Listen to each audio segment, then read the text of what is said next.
Clearly, the man you spoke to is quite unhappy, but for the benefit of our viewers who do not understand the Chi language, what was he telling you? Okay, so essentially what he's saying is that Nana Akufo-Addo should keep to his promise, and the fact that he is a staunch MPP member, he wants the president to, as a matter of urgency, to reduce the price of fuel prices because it's not the contract he had with them.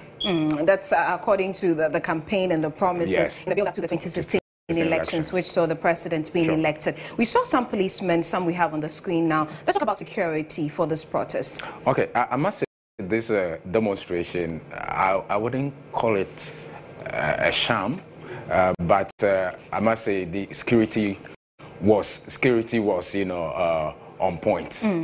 Because the police, from what I saw, outnumbered the demonstrators. Okay. So for security, it was on point. And the leaders of the demonstration, we know they've issued a one-week ultimatum. What have they been telling you? After the 1 week, what do they want to see? And if it doesn't happen, what will they do? Okay, so Duncan Amoah, who is the secretary of COPEC, says they are giving government 1 week ultimatum. Failure for government to heed to their demand. Failure for government to heed to their demand. They are going to sleep on the premises of Ministry of Power and Energy and that of Ministry of Transportation.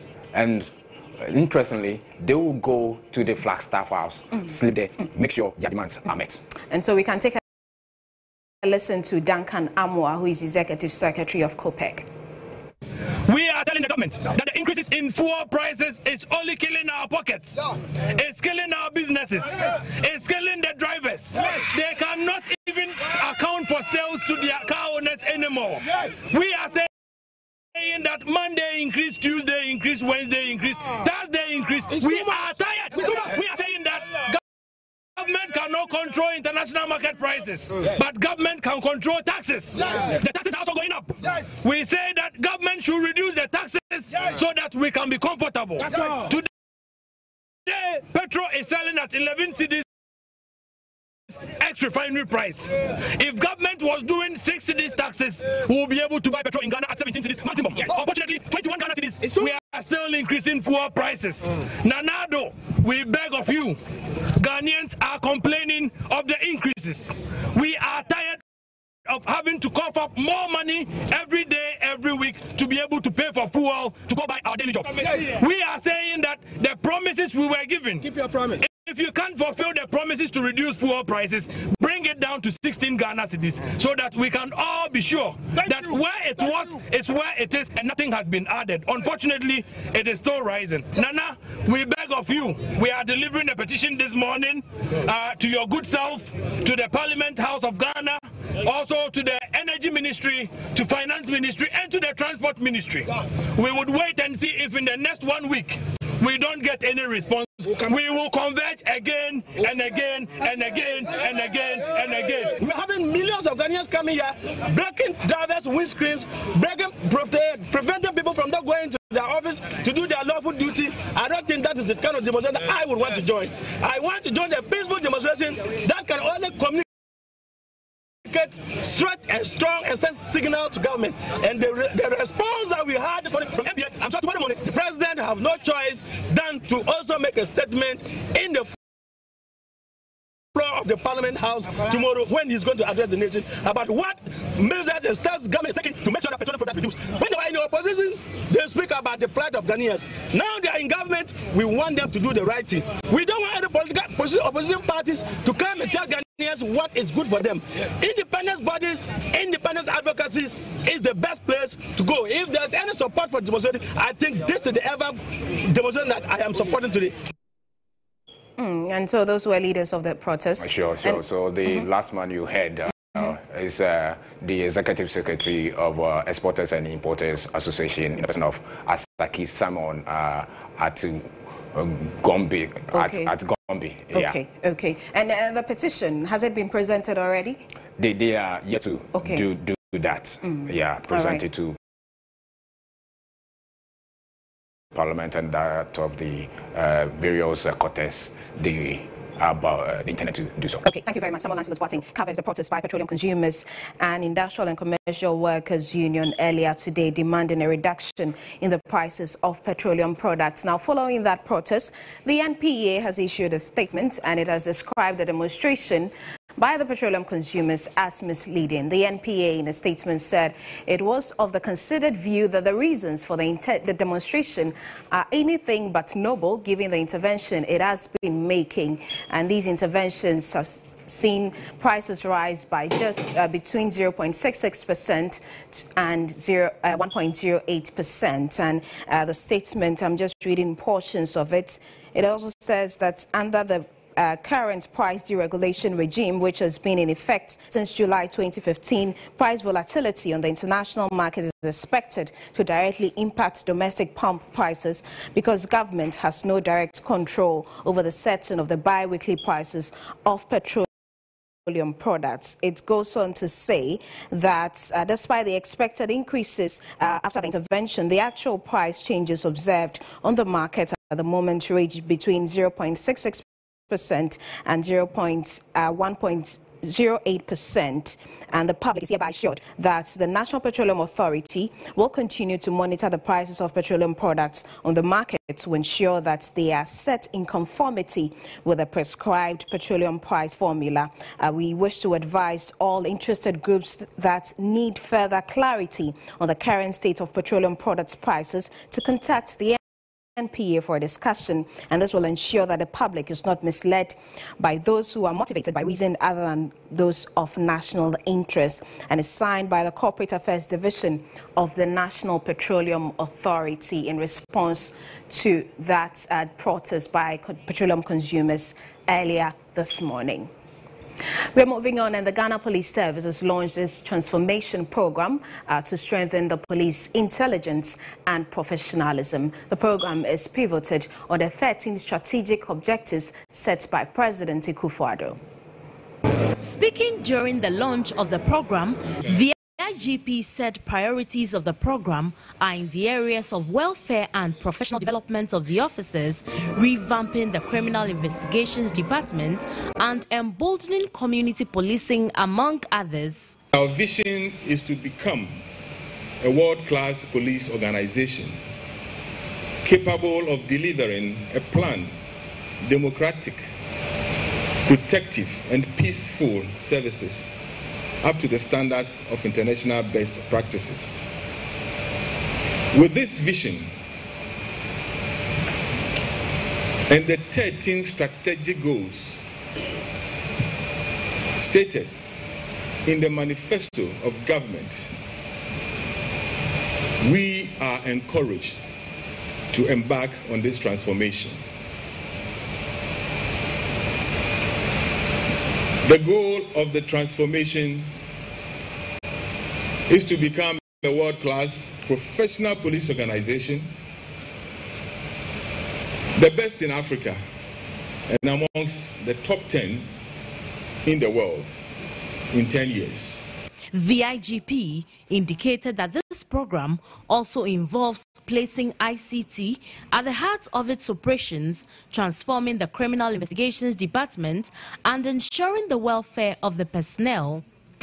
In community policing, we want to increase the public confidence in the police service. So we are engaging a number of stakeholders, including the state institutions, business institutions, the media, and think tank groups. In fact, already we have, in collaboration with the Youth Employment Agency, trained 6,000 community police assistants out of the intended 14,000. Deputy Minister of the Interior, Henry Quartey, promised to provide welfare packages for police officers. I'm happy to hear that the welfare of the police officer is at the center of this agenda.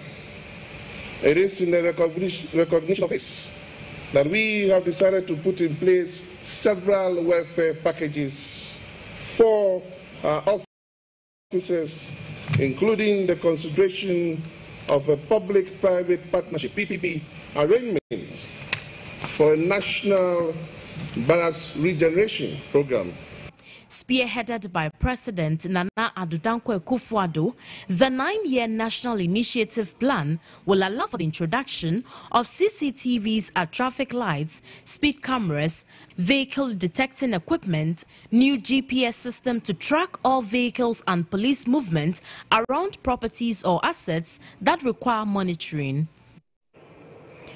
The Trade and Industry Minister, Alan Chirmating, is calling for the prosecution of Asawase MP Muntaka Mubarak for causing financial loss to the state. This came after the special committee tasked to investigate the claim of sale of access to President Akufo-Addo by the Trade Ministry during the Business Expatriate Awards in its 146-page report cleared the ministry of any wrongdoing. But even before the report could be properly laid, Minority Leader Haruna Idrisu had a cause for concern, forcing the minority to boycott a debate on the report. The minority leader argued MPs needed enough time to peruse the report before any meaningful debate. Haruna Idrisu consequently led his side to storm out of the chamber. So, Mr. Speaker, this report is one-sided by the chairman, members of the minority. I'm sorry, Mr. Speaker, will be guided. You can proceed with the motion, but the minority is unable to participate. The court is one-sided and does not serve the public interest of transparency and accountability.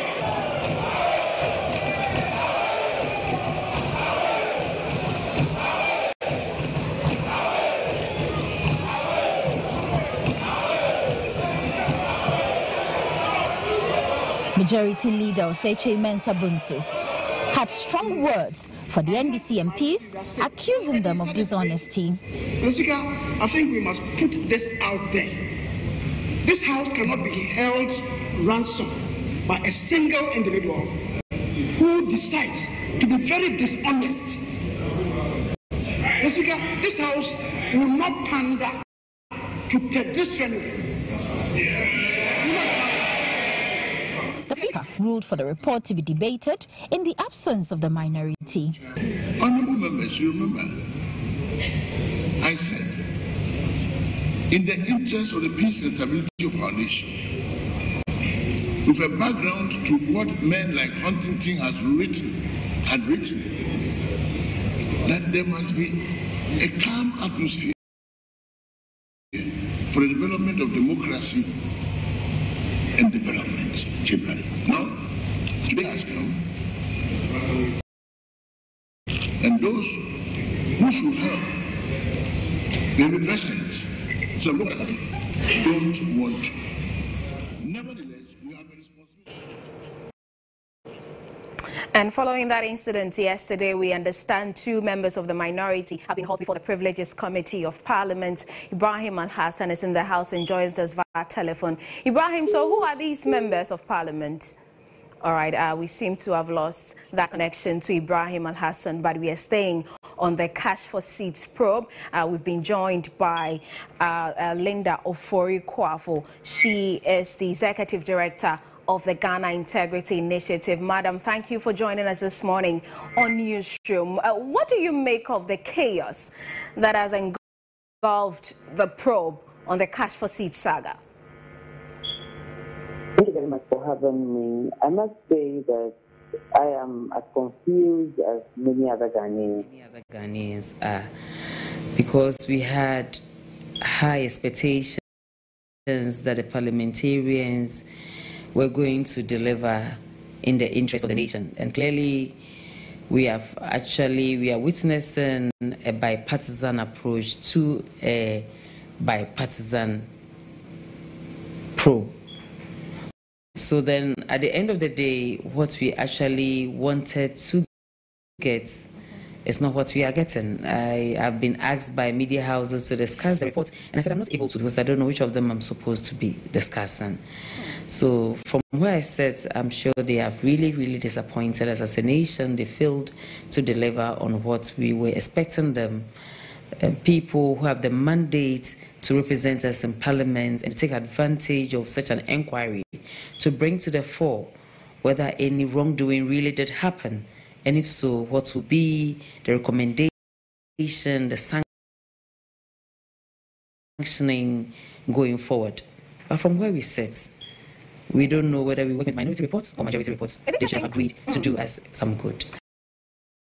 It's interesting, we are back to the circus of the minority accusing the majority and the whole back and forth. But how do we as a country establish what actually happened at that particular award ceremony? With this whole back and forth, will we ever be able to find the truth, whether the seats were sold?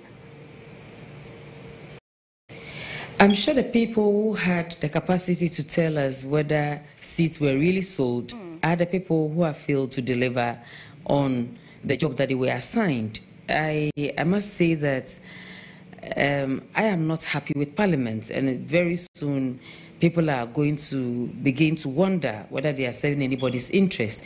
And you know, the committee that was set up represents the entire Parliament. When we got to investigating or making inquiries into the parliamentary bribery allegation, you know the ease with which that job was done and the result that we all had. Good or bad, we actually accepted the report and we worked with that. But then if you had the opportunity to investigate this very important matter and you can't conclude for us, then who am I to be able to conclude? Everybody's going to go home and actually, depending on whatever you had during the inquiries, you then decide whether there was corruption, whether the allegations were true, whether there was no corruption, whether no monies really did change hand. I'm even more concerned about being monies that were collected and paid into public accounts. Is it allowed under the PFM? That question came up when the Honorable Minister was being interrogated, and we didn't get any clear answer because they actually said, if you can also tell me what is wrong with that. So I wanted to know what the outcome of such matters were going to be. But then unfortunately, we didn't get the privilege of being schooled or educated by our honorable members of Parliament that sat on the committee. And I think going forward, leadership should find a way of disabusing our minds of the fact that parliamentarians only agree when the matter is of interest to them. And any matter in the public interest, most of the time, they are disappointing us as Ghanaians. And Linda, do you think we need an independent probe to bring an end to this matter? I would say that we have actually used enough resources. We have committed enough resources to conduct this inquiry. If we wouldn't spend more and it wouldn't cost as much, there's nothing wrong if we actually can ask Raj to investigate the matter as well. But then, at the end of the day, I would want to go with a school of thought that actually thinks that there are very, very serious allegations that we should be focusing our attention on. We wanted this to happen. We've had the inquiries, we actually followed it, and we actually took side. I can actually tell you what I think, but it's not for me. I was not a member of the panel, but from where I sit and from the information I had. But if it cost us nothing, then we can actually also ask Raj to go into the matter. But now that people have been hauled before the Privileges Committee, they are not going to discuss the substance of the allegations and the matters that happened during with the Ministry of Trade and all that's happened. So we are not going to hear any more things. I'd like you to briefly tell us what you think with the proceedings and everything, your conclusion on whether the seats were sold or not. But while you do that, tomorrow the President is presenting the State of the Nation address. Would want to hear your expectations as well. You know, I'm not going to answer your last question. I was not a member of the committee. I'm entitled to my own opinions on the matter. But for the President, as he speaks to the nation tomorrow, we at Ghana Integrity Initiative and civil society organizations working towards minimizing corruption in Ghana would be very grateful if he can actually tell us the time we are going to see the RTI bill back in Parliament. The President and his ministers and his government have been in office for over a year now, and the RTI bill has been with the cabinet, and we heard they are discussing, and a committee has been set up to go into the details, whatever it is. We actually wrote to the Attorney General, Minister for Justice, and actually she gave us information on where all the outstanding anti-corruption bills are. I think it's about time that the president actually tells Ghanaians what we need to know. Last week we heard a very senior member of parliament telling us that it is not an important matter, if I can put it that way, for parliament at this material moment. But then for Ghanaians, RTI has always remained topical on the subject of being able to deal with corruption. And so we would want to know when the president, he has shown commitment, he has passed the OSP, we say thumbs up to him. But we need the single legislation, the RTI, and secondly, the Conduct of Public Officers Bill should be in Parliament. Okay. I also want to take advantage of this interview to tell Ghanaians that very soon we're going to launch the Corruption Perception Index. Governments and other people might be very happy with what they've been able to achieve over 1 year. But let us wait and see what the Corruption Perception Index is telling us. We can't just keep on applauding for ourselves and then not knowing what the external world is thinking about us. So we wait to see. CPI will be launched on 21st of February. And we'll bring our viewers details. Thank you very much. Linda Oforikwa is the Executive Director of the Ghana Integrity Initiative, and we are having a conversation on the issues emerging out of the Cash for Seeds probe by the committee and the various reports that are flying around. And we are making another attempt to speak to our parliamentary correspondent, Ibrahim Al-Hassan. Ibrahim, can you hear me now? I can hear you loud and clear. Great. Tell us about the minority MPs who have been hauled before the Privileges Committee. Well, not just the minority MP, but of course, Mutaka Mubarak, the Asawasi MP, and the minority chief whip, and then Northern MP, former Deputy Education Minister Samuel Okujetu Ablakwa, together with all the other witnesses who appeared before the 5-member ad hoc committee. What in essence happened was that the Speaker, in his ruling, referred the report to the Privileges Committee and tasked the committee to go into the testimonies given by all the witnesses and then peruse these testimonies and then weigh them against the evidence. If anybody is found wanted, for instance, there are claims of forgery, there are claims of documentations being pieced together and what have you. If indeed those claims are found to be true, then such people who engage in setups must be punished per the standing orders of Parliament. So that is in essence the reason why the report was referred to the Privileges Committee. Getting in touch with the minority members, or basically the minority members of Parliament, and for that matter, those who actually petitioned the Speaker for Parliament to be recalled, move the motion and then be seconded. I'm talking about Mutaka and then Samuel Okujetu Ablakwa. Ablakwa, to be specific, has declared his readiness to meet the Privileges Committee. He says he has virtually nothing to hide. All that he presented before the committee was nothing but the truth. He had information from a whistleblower. The documents were given to him by a whistleblower, and then he tendered these documents in evidence before the committee. So he has nothing to hide, and he will avail himself whenever the Privileges Committee starts certain to peruse the report. What happened? The minority already has rejected the outcome of this probe. They voted their version of the report. Some of the critics have for instance, that they are considering other options, which includes petitioning Mesraj to look into the matter, given the fact that people have called for an independent body, a body independent of Parliament, to look into these matters. So the minority is considering petitioning Mesraj as well to look into this matter. All right, thank you very much. Ibrahim Al-Hassan joined us from Parliament. Now, Internet USA Today is a double-edged sword. It can provide a wealth of information by way of research and staying connected, but can also be dangerous to children with its pornographic content. And it is no wonder that the Chamber of Telecommunication is urging the Ministry of Education to ensure that children operate in a safer cyber world, even as access is made equal. Most homes in Ghana use internet to stay connected with friends and family and also for research. But the threat of the World Wide Web cannot be overemphasized. World Safer Internet Day was used to highlight the growing need to safeguard children against the ills of the internet and direct them to use it in a safe environment. For us, as an organization that is into internet safety, or safety of young people, children online, we feel it's a nice platform to leverage on, to engage with people and all of that. Quite a large number of children are being abused online. In a study done, a short poll done by UNICEF in April last year, was indicative of the fact that under 18-year-olds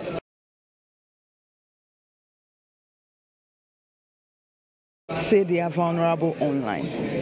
There were calls to introduce children to the internet at an early age so they are able to compete on a global level. Our children are faced with the same opportunities and the same threats as everybody else, and the space in which they work, it's the digital world, and so the need to be able to use devices is important. It's like in the past, you know, when it came to using calculators in school, you know, there was a push against that. But now, this issue about using our devices, we can use it for good. We can use it in education. It is a tool that our children will be working with. But definitely, if it has to be done, it has to be structured. Most people are concerned about the misuse of the internet and demand that more awareness be created about cybercrime. The internet cannot be classified as being bad, and we can also say it's a good thing, but it depends on how you use it. So it is the usage that we have to focus more on it. Many of us, especially the Ghanaian community, are falling victims to cybercrime. If you check the internet penetration rate, 38% of the entire population is quite low. That's to say that even with the 38%, not everybody is very much aware of cybercrime. So most of us fall victims to the activities of these cybercrimes. Now, the advent of technology has massively improved how businesses, organizations and religious bodies communicate with the outside world. If you're a Facebooker, chances are that you have received at least one message from a spiritualist promising you financial freedom. These spiritualists, popularly referred to as Malam or Juju men, or women for that matter, reach out to young people with the promise of making them rich in our otherwise struggling economy. The prerequisite for this quick money is far from easy, yet some young people fall prey. In this report, Alice Aite takes a peek into the lives of Sakawa boys and the fleeting promises of spiritualists.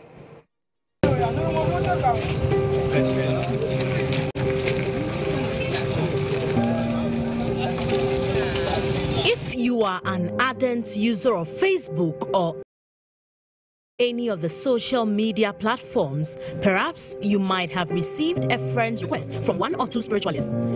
These spiritualists usually present to you the solution to all of life's problems and sometimes engage you in a conversation. In times past, identifying the whereabouts of spiritualists was a huge task. You have to travel miles into the bushes before you can secure the services of one. But interestingly, this is not the case anymore. All around the capital, in towns and villages, spiritualists are boldly advertising their services to the public. From promising to give clients the best love potions, to woo that man or woman, or doubling your money overnight, these spiritualists have not been left out of both the traditional and digital advertising space, and they are everywhere on TV, radio, billboards and the internet. But do these spiritualists possess the very powers they claim to have? 27-year-old Kofi Mensah, not his real name, after a botched trip abroad to seek greener pastures, could not handle the pressures of society and decided to seek help from a spiritualist. He tells me his quest to get rich at all costs landed him in the abode of a spiritualist who claimed to have powers to double his money and make him rich quickly. After consultation with the spiritualist, Kofi then decides to adhere to the terms and conditions spelled out, damning the consequences of his actions. Beginning, I used 1,005 for the money distance. Put it in the box and start using some words and pushing the box just like that. So he gave me powder to put it in my hand. So after he was saying that, and I'm also spreading the powder. After that, it's a lot of money, not small money in the box. So he told me we have to do some sacrifice before we use the money. And I asked him about how much is the sacrifice. He told me 2,500. I said, wow, how 2,500? Even the money I gave you is not for me. I went and borrowed it from someone. How do I give you 2,500? I can't do it. And he told us we have to do it before the next 2 days. Sadly, Kofi never got his money doubled and had to battle with the torments of evil spirits every day. He asked me to buy a pot. After that, I should buy egg and bag and padlock. He put the money inside the pot for me. Within some few months, the money will be okay for me to use it. Since the day I brought that pot home, I don't feel free to. I see things like, I think I've been like, it's something hunting me, seriously. I can sleep from, let me see, let's take 6 to 11:30, 12. That place is horrible. I can't sleep till the next morning. You will see that thing will be like, people are hunting you. First will be a human being, second will be a different person. Maybe the second formula will come in like a form of lion. After the lion, you see 5 penny. I can sit down and see it on my face. I don't know whether I'm in the room or not. Just like Kofi, the quest to become rich overnight has led many young people to engage the services of spiritualists, putting their lives and that of their families at risk.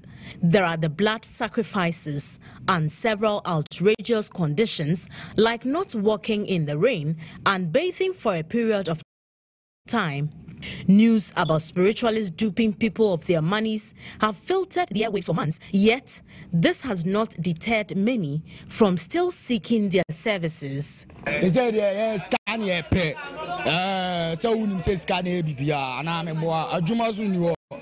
is Obia can say 10 million, 15 million. I'm will be busy on Poma Koji. Aquacoyan Scano. So say me young Kumako Compoma, Yebekum, I don't know bada. We are similar. Oh, mammy, a Fessica Samun Quad, okay, Samin Ku Giant Quanisca Beba.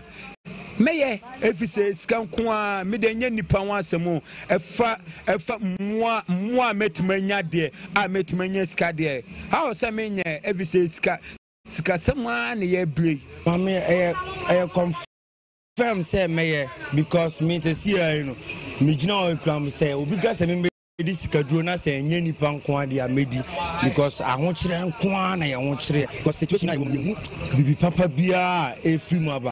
But yes, here I know Mijno, so because I mean 5,000, and maybe 2,000, I confirm, say I was same here because no one want you. But is it indeed possible for someone to become rich overnight? Obiga semi 5,000 bra, no 5,000. Nipa na misre na onko nyama na busuafo. Deti ameka sa ne say, adenti na ukra 5,000 na. Ode semi ukra 5,000 na me de ma wa be 10,000. On what basis? Ejuma ben ti ema ukasa. Deal ben ti ema ukasa. Me de minimum say, o started from nowhere, o be ended up somewhere. Professor Christopher Von Kujovi is the founder of the African Magic Temple in Ghana, and he dispels the activities of spiritualists who claim to have money doubling powers. Some of these charlatans, I may call them, or thieves, pretenders who call themselves spiritualists, are they real spiritualists? Our people are greedy. If you are not greedy, no one is going to get you. Whether it's 419 or is Sakawa, it is spiritual. If you are not greedy, no one will get you. Will not come to me and I say, oh, I will double money for you. I'll make you rich. If I can make you rich, why won't I make myself rich? Despite a disclaimer by the Traditional Medicine Practice Council on spiritualists doubling money and involving in magical practices, the act is still rife, with many now advertising on social media, enticing followers with pictures of money. The registrar of the council, Togbega Yaka IV, says his outfit will intensify its special monthly enforcement exercise to ensure that practitioners that have been licensed and registered under the council abide by the law. Our mandate as the regulators of traditional and alternative medicine healing does not include regulation of money doubling or lotto number invocation or what have you. Those practices, if indeed they are existing or are effective or actually in practice, then their regulation might be in the domain of the police. The council has so far only registered about 4,000 licensed traditional medicine practitioners out of over 40,000 that are currently operating in various parts of the country and in various fields. If someone goes away for our license and then is alleged to have been involved in that, and when it is proved either by our officers or any other body, we revoke the license when it is valid. Otherwise, we'll wait and make sure that we ascertain the truth or otherwise of the allegations, by which time the license would have expired. So we refuse to renew the license. Despite being mandated by law to regulate and license all traditional and alternative medicine-related practitioners, some psychics and spiritualists sees it unnecessary to regulate a spiritual activity, although they believe criminals must be dealt with accordingly. I believe very strongly that I am a psychic. I am born with it. Why should somebody try to regulate what I am born with? When people belong to bodies, I don't have any problem with belonging to body or not belonging to body. I am a born psychic. I am using my psychic knowledge to help myself, my children, and when people ask for my help, yes, I help them.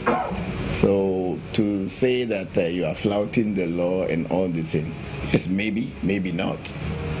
Because this what I do here is my private and personal thing until people start to know about me and they are coming to me. And then I'm helping them, and then it got about 6 years ago we started to put a signboard for people.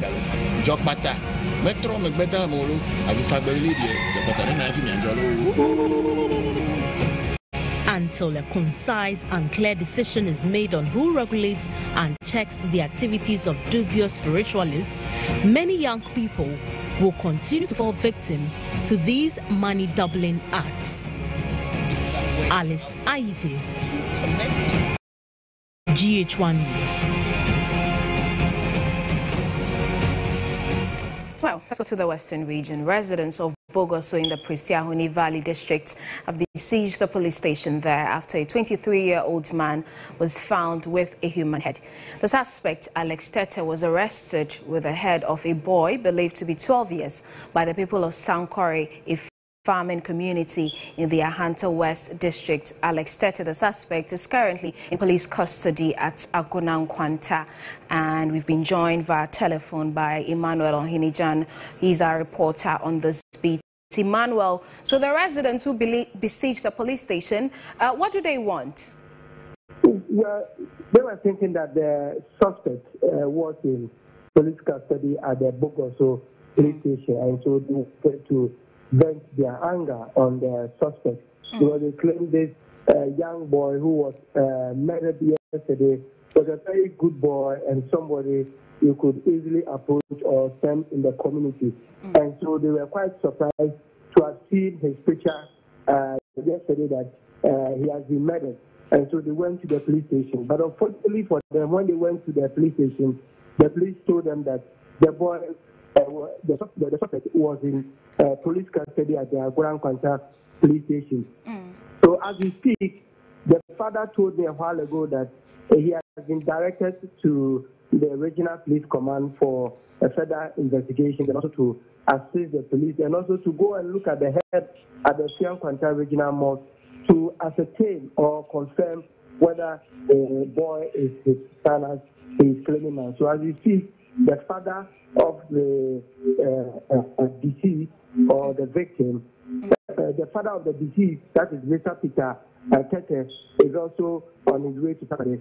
He also mentioned to me that people are saying that the perpetrator is his brother or family relations because they all bear the same surname. He is saying that that is not true. He does not know the third perpetrator. He doesn't know him he doesn't know him from anywhere, and he wants people to know that he doesn't belong to their family. All right, Emmanuel Ohinijan, thank you very much. We'll keep an eye on investigations and update our viewers subsequently. But right now we head to the Ashanti region where we understand a high-powered delegation is there meeting senior high school students, and Honorable Alban Bagbin, the MP, he is addressing the students over the increasing wave of demonstrations and chaos in some senior high schools in the region. And educational equipment shortfalls are all shackles barring the progress of students towards attaining academic excellence.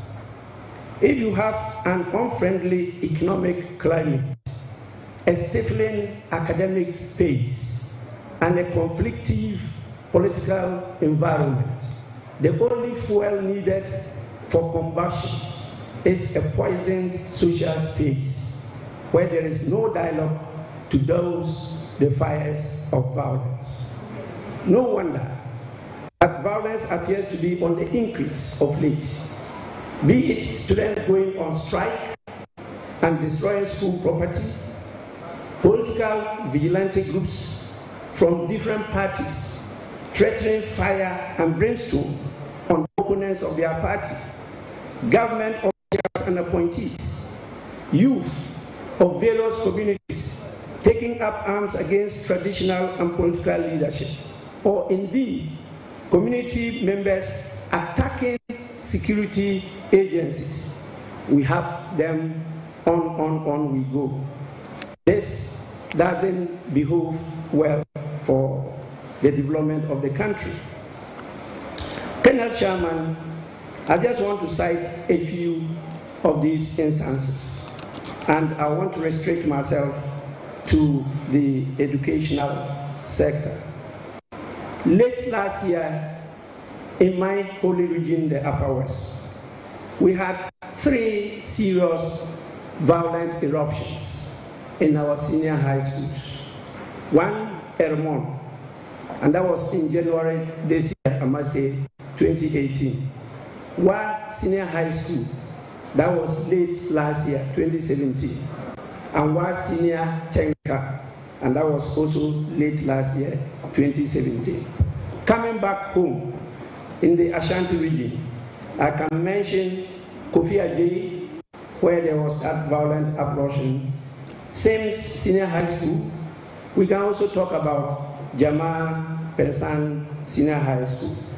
All these are evidence that there is something that has gone wrong in the running and administration of our school, or rather is from the type of students we are bringing up today. This has called, I believe, the organizers of this gathering to choose the team we are dilating on. A lot.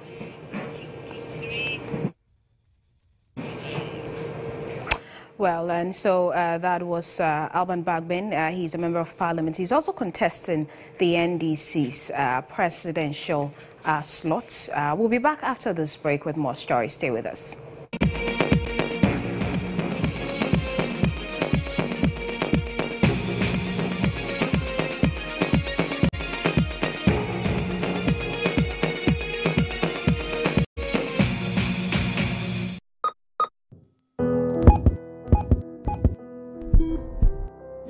We are different people, but we are all connected by blood. When you save a life, you save an entire generation, including yourself. Be the reason why life continues. Donate blood on the 14th of February 2018 from 10 a.m. to 4:30 p.m. Save a life, brighten lives.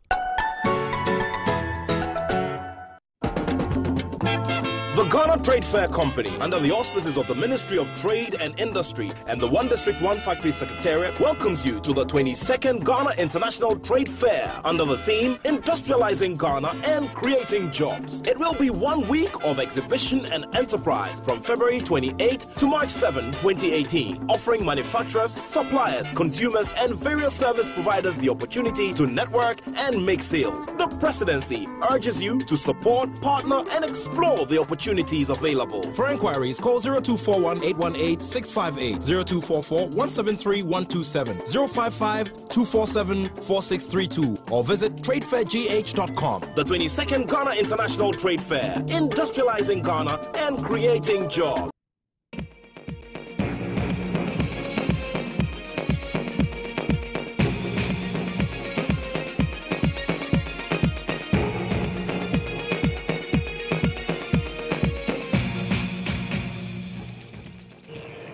You're welcome back. In business, as the Chamber of Petroleum Consumers and other labor unions demonstrate in a bid to get government to reduce fuel prices, the Institute of Fiscal Studies is offering a suggestion that could cushion government in the event of world price hikes. Kweku Temeng of our business desk has been engaging the Executive Director of the IFS, Professor Newman Kusi.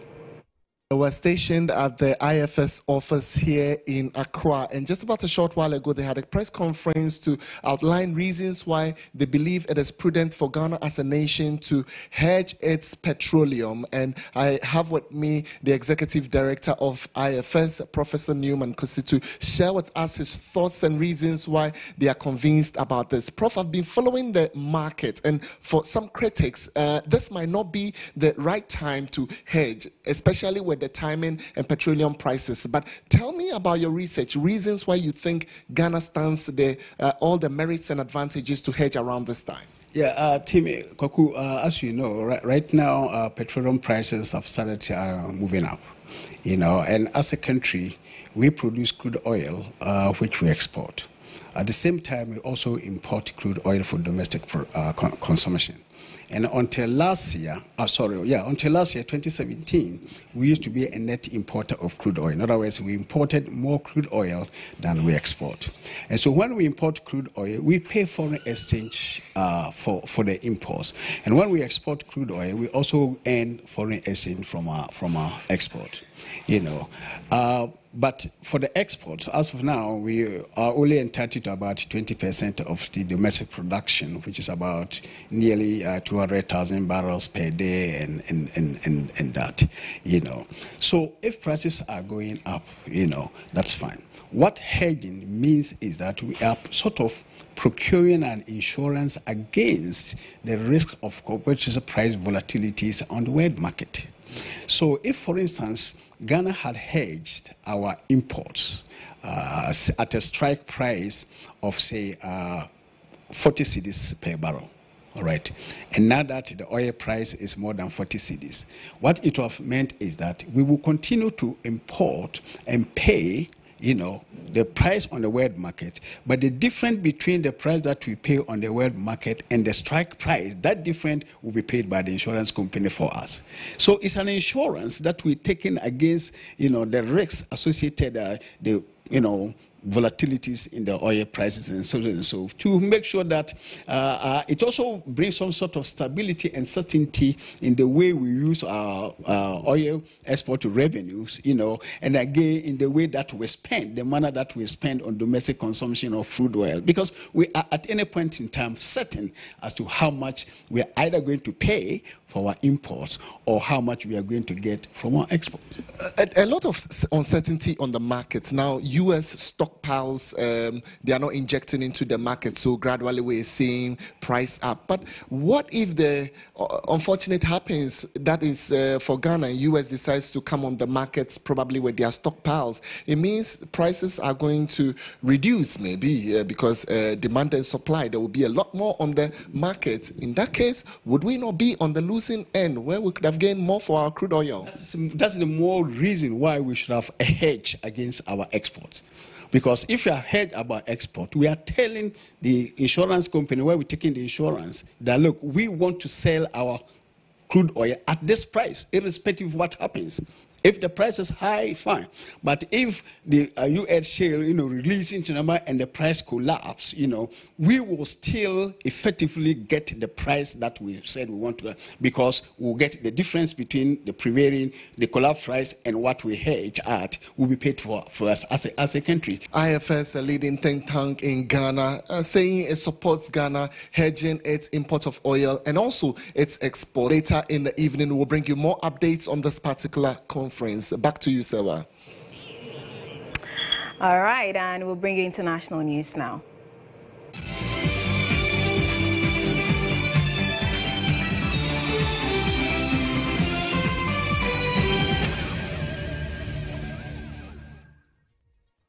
South Africa's governing party, the ANC, has postponed a top-level meeting that was expected to decide on President Jacob Zuma's future. Instead, the ANC released a statement saying it had held fruitful and constructive discussions with him. Mr. Zuma is under growing pressure from members of his own party to resign amid corruption allegations. Earlier on Tuesday, Parliament took the extraordinary step of postponing Thursday's State of the Nation address. South Africa's Times Live website quoted unnamed sources as saying Mr. Zuma was prepared to quit if the right terms can be negotiated.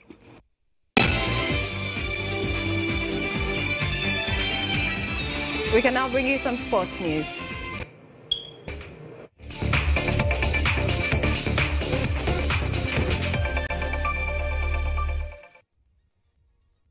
And this afternoon, we are talking about the Black Stars. They will be playing 2 friendly games in the next international window against Africa giants Ivory Coast and the 2018 FIFA World Cup bound Iceland.